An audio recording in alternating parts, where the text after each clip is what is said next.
Bonjour! Aujourd'hui, c'est le réflexe myotatique. Le maintien de la posture, de la position debout par exemple, nécessite en permanence des contractions musculaires coordonnées. Pour la plupart, ces contractions sont involontaires et font intervenir un mécanisme appelé le réflexe myotatique. Le réflexe myotatique est une contraction réflexe d'un muscle, autrement dit automatique, déclenchée par son proprement étirement.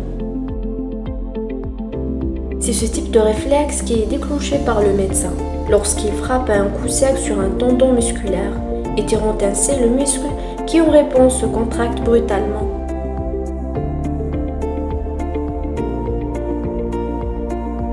Cet acte réflexe fait intervenir les faisceaux neuromusculaires qui sont des récepteurs sensibles à l'étirement et qui génèrent plus ou moins de messages nerveux selon l'état du muscle. Que se passe-t-il lors d'un choc sur le tendon déché par exemple? Le mollet est étiré et les faisceaux neuromusculaires qui sont présents génèrent un message. Ce message nerveux est véhiculé par un neurone sensoriel constituant l'une des fibres d'un nerf rachidien. Le message nerveux est de nature électrique. Il correspond à des variations de la polarité membranaire du neurone qui le véhicule, générées par des échanges d'ions. Il est constitué par des signaux nommés potentiels d'action. C'est la fréquence des potentiels d'action qui code le message. Le message nerveux parvient ensuite à la moelle. Pour y arriver, il emprunte la racine dorsale du nerf rachidien.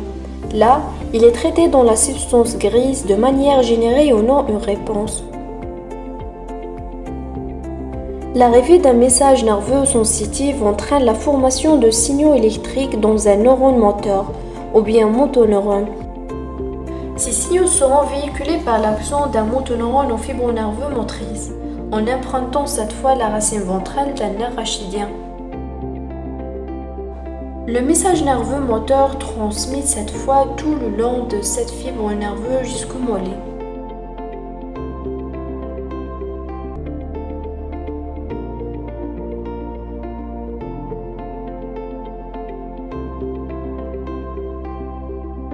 Le message nerveux moteur parvient alors à l'extrémité de la fibre nerveuse, c'est-à-dire à la jonction entre le nerf et le muscle, encore appelée synapse neuromusculaire.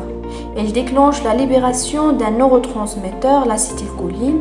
Cette molécule se fixe sur des récepteurs présents au niveau des fibres musculaires qui se contractent alors. Voilà, bon courage!